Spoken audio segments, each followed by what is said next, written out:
बिस्मिल्लाहिर्रहमानिर्रहीम। Chapter number 11 की first video है, ठीक है, फर्स्ट लेक्चर है प्रॉफिट मैक्सिमाइजेशन। चैप्टर नंबर 11 है profit maximization. Know what is a profit, ठीक है, प्रॉफिट क्या चीज़ है, ठीक है, प्रॉफिट किसे कहते हैं और क्यों हम इसको स्टडी कर रहे हैं, ठीक है। देखें, हाँ, हमने इससे पहले चैप्टर में कॉस्ट मिनिमाइजेशन पढ़ ली, ठीक है। यानी अगेन गिवन आउटपुट को हमने बनाना है मिनिमम कॉस्ट पे, ठीक है। तो इसमें इस चैप्टर में इसको अगर थोड़ा सा इसको इस तरह कर लें, ठीक है। सो इस पॉइंट पे देखो, इधर यहाँ पर हमारे पास लेबर और कैपिटल आ जाते हैं और लेबर आ जाते हैं। Contingent demand function for labour and capital. अब ये हमें लेबर और कैपिटल मालूम हो गए जो इस गिवन प्रोडक्शन को क्या कर रहे हैं, मिनिमम कॉस्ट पे प्रोड्यूस कर रहे हैं। सो यहाँ पर क्यू हमारे पास आ गया। ये क्यू जो फंक्शन है एल और कैपिटल का, तो यानी हम प्रोडक्शन कर सकते हैं जो फंक्शन है लेबर और कैपिटल का, ठीक है। तो हम उसको प्रोड्यूस कर सकते हैं मिनिमम कॉस्ट पे। ये लेबर और ये गिवन जो हमारे पास कैपिटल आ गया, ये इस गिवन आउटपुट को मिनिमम कॉस्ट पे प्रोड्यूस कर रहे हैं, ठीक है। अब हमने जो प्रोड्यूसर का मेन पर्पस होता है वो कॉस्ट मिनिमाइजेशन तो होता है, लेकिन यहाँ पर वो प्रॉफिट के लिए काम करता है। किसके लिए काम करता है? प्रॉफिट के लिए। और जो प्रॉफिट होता है वो होता है revenue minus cost. Revenue minus cost. अब रेवेन्यू किस चीज़ का फंक्शन है? रेवेन्यू आउटपुट का फंक्शन होता है। और कॉस्ट किस चीज़ का फंक्शन है? वो भी क्यू का फंक्शन है, ठीक है।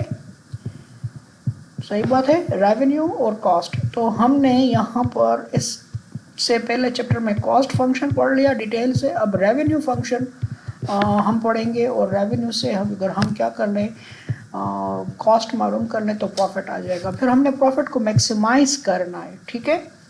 तो इसको हम इसलिए इस चैप्टर में हमने देखना है कि हम किस तरह प्रॉफिट को, प्रोड्यूसर किस तरह प्रॉफिट को मैक्सिमाइज करता है, ठीक है। अब रेवेन्यू जो है, रेवेन्यू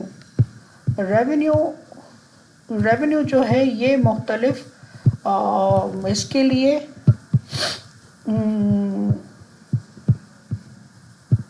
मुख्तलिफ मार्केट्स के मुख्तलिफ होता है। परफेक्ट कंपटीशन के लिए परफेक्ट कंपटीशन, ठीक है, परफेक्ट कंपटीशन के लिए अलग होता है, मोनोपोली के लिए अलग होते हैं रेवेन्यू कर्व्स, ठीक है। अब परफेक्ट कंपटीशन में जो होता है large number of buyers and firms होते हैं और प्रोडक्ट की वन प्राइस होती है। मिसाल के तौर पर एक प्रोडक्ट है, उसकी प्राइस 10 रुपये है, ठीक है। अगर क्वांटिटी वो 1 बेचता है, एक फर्म 2 बेचता है, 3 बेचता है, 4 बेचता है, 5 बेचता है, ठीक है। क्वांटिटीज़ जितनी भी बेचता हो परफेक्ट कंपटीशन में, उसकी प्राइस क्या होगी? सेम होगी, 10-10 होगी, ठीक है ना। क्योंकि सिंगल फर्म जो है वो प्राइस को चेंज नहीं कर सकती, ठीक है। गो फॉर द डेफिनेशन जाएं और इसको परफेक्ट कंपटीशन की प्रॉपर्टीज़ को उसको देख लें। तो यहाँ पर इसका जो रेवेन्यू होगा, total revenue is equal to 10 हो जाएगा, ये 20 हो जाएगा, 30 हो जाएगा, 40 हो जाएगा और ये 50 हो जाएगा, ठीक है। अब इसी तरह यहाँ पर ये रेवेन्यू हो गया, दिस इज रेवेन्यू। और रेवेन्यू किस चीज़ का फंक्शन है? क्यू का फंक्शन हो गया। इसी तरह ये रेवेन्यू होगा। अब यहाँ पर एवरेज रेवेन्यू आप लोग मालूम कर लें, एवरेज पर यूनिट रेवेन्यू, ठीक है। Average revenue is equal to total revenue divide by Q by R, ठीक है, क्यू बाई आर। तो क्यू बाई आर 10/1 10 आ गया, 20/2 10 आ गया, 30/3 10 आ गया, 40/4 10 आ गया, 50/5 10 आ गया। इसी तरह मार्जिनल रेवेन्यू देख लें, मार्जिनल रेवेन्यू जो आएगा चेंज इन टोटल रेवेन्यू। तो फर्स्ट के लिए 0 के लिए कोई रेवेन्यू नहीं था, फर्स्ट के लिए 10 था, तो ये कितना इफेक्ट आएगा? 10 आएगा। टोटल रेवेन्यू 20 हो गया, 20 से 10 माइनस हो गया, 10 आ गया। 30 से 20 माइनस हो गया, 10 हो गया, ठीक है। 40 से 30 माइनस हो गया, 10 हो गया। 50 से 40 अमाउंट हो गया, क्या हो गया? 10 हो गया। तो देखो परफेक्ट कंपटीशन में एवरेज रेवेन्यू, मार्जिनल रेवेन्यू और प्राइस क्या होती हैं? सेम होती हैं। तो अगर हम इसको प्लॉट कर लें, ठीक है, यहाँ मैं लिख लूँ आउटपुट, यहाँ मैं लिख लूँ एवरेज रेवेन्यू, मार्जिनल रेवेन्यू, ठीक है, और यहाँ लिख लें प्राइस। तो लेट्स सपोज ये मैं कर लूँ 1 2 3 4 5, ठीक है, और यहाँ लिख लूँ लेट्स सपोज 5 10 15। तो एक पे भी 10 total revenue, sorry marginal average revenue, या प्राइस, पहले प्राइस का कर लेते हैं।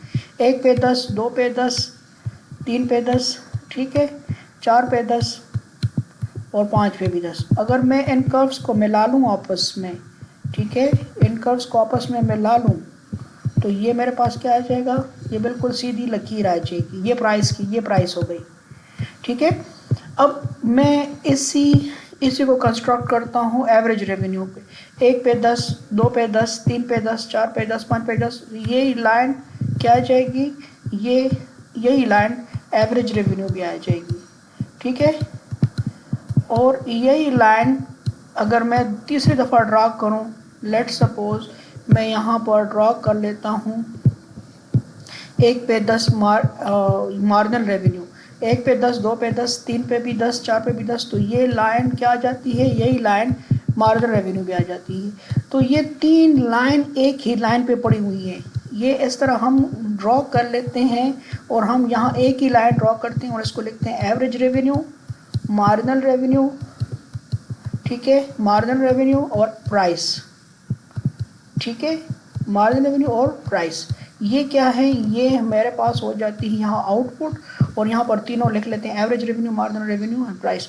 दिस मीन ये जो हम परफेक्ट कंपटीशन में है एक ही लाइन पे तीनों लाइन होती है। This mean in perfect competition no single seller can influence the price. If he want to increase his sale, so वो क्या करेगा, वो सिर्फ आउटपुट को इंक्रीज और डिक्रीज कर सकता है, और प्राइस के साथ वो कोई छेड़छाड़ी नहीं कर सकता, ठीक है। तो ये हमारे पास क्या होता है परफेक्ट कंपटीशन में इस तरह का। अब इसका अगर मैं टोटल रेवेन्यू कर ड्रा करूँ, तो टोटल रेवेन्यू बिल्कुल सीधा होगा, ठीक है ना, इसमें कोई बेंड नहीं आएगा। टोटल रेवेन्यू जो होगा या रेवेन्यू जो होगा ये बिल्कुल सीधी लकीर होगी, शुरू होगी, ठीक है, जीरो से, और इसका स्लोप क्या है, कांस्टेंट है, ठीक है ना। जैसे मार्जिनल रेवेन्यू कांस्टेंट है ना, तो इसका स्लोप क्या आ गया, कांस्टेंट होगा। हर यूनिट के लिए, हर एक यूनिट के लिए जब मैं करूँगा, एक यूनिट यहाँ पर क्यू में फ़र्क आएगा और यहाँ रेवेन्यू में कितना फ़र्क आएगा, ये क्या होगा, फॉर एग्जाम्पल इस केस में ये 10 होगा टोटल रेवेन्यू में फ़र्क, और ये 1 होगा, ठीक है ना। हर यूनिट के लिए मैं करूँगा तो ये 1 होगा और ये क्या होगा, 10 होगा, तो इसका स्लोप क्या होगा, कांस्टेंट होगा, ठीक है ना। तो ये पर इसमें हमारे पास रेवेन्यू कर्व्स आते हैं परफेक्ट कंपटीशन में। मोनोपोली में सिचुएशन अलग है। मोनोपोली में सिचुएशन अगर मैं यहाँ पर यूनिट्स इंक्रीज करता हूँ 1 2 3 4 5 6, लेट्स सपोज ये मेरे पास क्यू रख लेता हूँ, और यहाँ पर मोनोपोली में चूँकि सिचुएशन होती है अगर उसने ज़्यादा बेचना है तो ही has to decrease the price. अगर फर्स्ट कमोडिटी की अगर 1 यूनिट बेचना चाहता है तो वो प्राइस 10 रखता है, लेट्स सपोज, तो रेवेन्यू कितना हो जाएगा, पी इंटू क्यू क्या हो जाएगा, 10, और एवरेज रेवेन्यू कितना हो जाएगा, 10, ठीक है। मार्जिनल रेवेन्यू कितना हो जाएगा, फर्स्ट के लिए 10, ठीक है। अब सेकंड क्या है, अगर वो दूसरी यूनिट बैठना चाहता है, अब मोनोपोली है, मोनोपोलिस्ट क्या कर सकता है, सिंगल फर्म है, सिंगल सेलर है नो, अगर ये अपनी आउटपुट को इंक्रीज करना चाहता है, सेल ज़्यादा करना चाहता है, ठीक है ना, 2 बेचना चाहता है, तो 2 बेचने के लिए उसको क्या करना होगा, इंसेंटिव देने होंगे मार्केट में, तो प्राइस को डिक्रीज करना होगा। जो प्राइस को डिक्रीज करेगा ना, no he has a control over the price. तो रेवेन्यू 18 हो गया, कितना हो गया, 18। अब 18 हो गया तो इस एवरेज रेवेन्यू कितना हो गया, 18 तक़सीम 2 8 हो गया, और यहाँ पर मार्जिनल रेवेन्यू कितना, दोनों में डिफरेंस कितना आ गया, ठीक है। मार्जिनल रेवेन्यू कितना आ रहा है, 18, 2 9 से 18, अच्छा जी,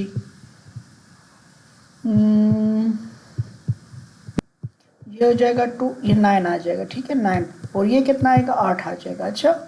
ये 8 आ जाएगा। फिर अगर ये और आउटपुट इंक्रीज़ करना चाहता है, 3 बेचना चाहता है, तो इसको प्राइस मज़ीद कम करनी होगी। तो 3 8 24 हो जाएगा। तो जब 24 हो जाएगा टोटल रेवेन्यू, तो अब 24 तकसीम में 3, तो ये यहाँ 8 आ गया, और इसमें कितना आ गया, 6 आ गया। ठीक है, इजाफा टोटल रेवेन्यू में। इसी तरह 4 8 32 आ जाएगा। ये 7 करेगा तो 7 4 28 आ गया। ठीक है, अब यहाँ पर 7 आ गया एवरेज रेवेन्यू, और मार्जिनल रेवेन्यू 4 आ गया। इसी तरह यहाँ पर 6 कर ले, सो 6 5 30, और ये हो जाएगा 30 से 6 आ गया, और यहाँ हो जाएगा कितना, 2। अच्छा जी, यहाँ पर कीमत और कम कर लें तो ये 30 आ गया। ठीक है, और ये एवरेज रेवेन्यू 5 हो गया, और मार्जिनल रेवेन्यू 0 हो गया। ठीक है, इसी तरह अगर ये और बेचना चाहता है, लेट्स सपोज 7, तो ये 4 हो जाएगा, तो रेवेन्यू कम हो जाएगा, टोटल रेवेन्यू। ठीक है, तो ये क्या हो जाएगा, 4 हो जाएगा, और ये -2 हो जाएगा। अब इसके अगर मैं कर्व ड्रा कर लेता हूँ, इसके कर्व ड्रा करता हूँ, ठीक है, तो यहाँ पर मैं मार्जिनल रेवेन्यू, एवरेज रेवेन्यू और प्राइस में कर लूँ, तो यहाँ पर 1 2 3 4 5 6 7, ये आप लोग लकीर थोड़ा सही खींचनी है। ठीक है, 1 2 3 4 5 6 7, दिस इज आउटपुट। ठीक है, अब देखो इधर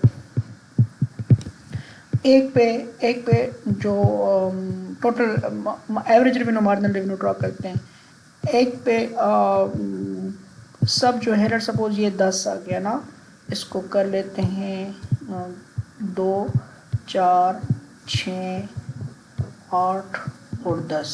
ठीक है, ये इस कर्व को आगे लेके जाते हैं। ठीक है, अब एक पे सपोज एवरेज रेवेन्यू कितना है, 10 है।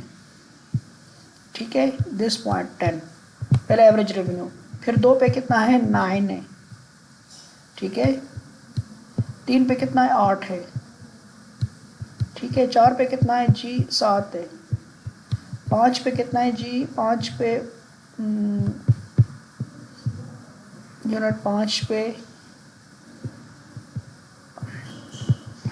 6 आ गया। ठीक है, और यहाँ 6 पे कितना है, 6 पे एवरेज रेवेन्यू 6 पे 6 आ गया, 5 पे 5, इस तरह। तो ये अगर आप इस तरह कर लेना तो ये एवरेज रेवेन्यू आ जाता है। इसको कंप्लीट कर लें, ये एवरेज रेवेन्यू आ जाता है। अब एवरेज रेवेन्यू को देखो, एवरेज रेवेन्यू और प्राइस दोनों सेम है। देखो, ये अगर प्राइस 10 है ना, तो एवरेज रेवेन्यू भी 10 है। अगर प्राइस 9 है ना, तो एवरेज रेवेन्यू भी 9 है।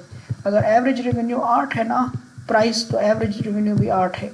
7 7 6 6, तो हम कहते हैं, याद रखो, average revenue curve is known as a demand curve, क्योंकि यहाँ पर Q है और यहाँ पर P है, और एवरेज रेवेन्यू भी P के बराबर है। परफेक्ट कंपटीशन में भी P के बराबर थी, और मोनोपोली में भी P के बराबर है। ठीक है, सो ये क्या होती है, average revenue is known as a demand curve.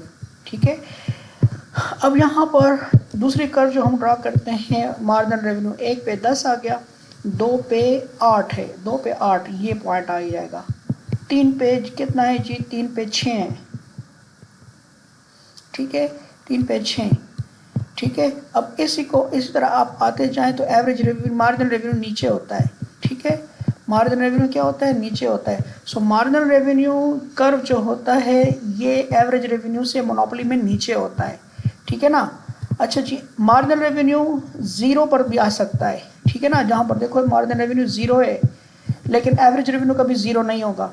ठीक है, सो मार्जिनल रेवेन्यू कर्व नीचे होता है, एवरेज रेवेन्यू कर्व ऊपर होता है मोनोपोली में। लेकिन इसमें क्या होता है, परफेक्ट कंपटीशन में तीनों कर्व क्या होते हैं, सेम होते हैं। ठीक है ना, तीनों कर्व क्या होते हैं, सेम होते हैं। तो ये हमने मोनोपोली और इसमें परफेक्ट कंपटीशन में कर्व पढ़ लिए, रेवेन्यू कर्व। ठीक है, कॉस्ट कर्व हम इससे पहले पढ़ चुके हैं। तो नेक्स्ट वीडियो में हम प्रॉफिट की तरफ जाते हैं कि किस तरह प्रॉफिट को हम मालूम करेंगे और प्रॉफिट मैक्सिमम कब होगा।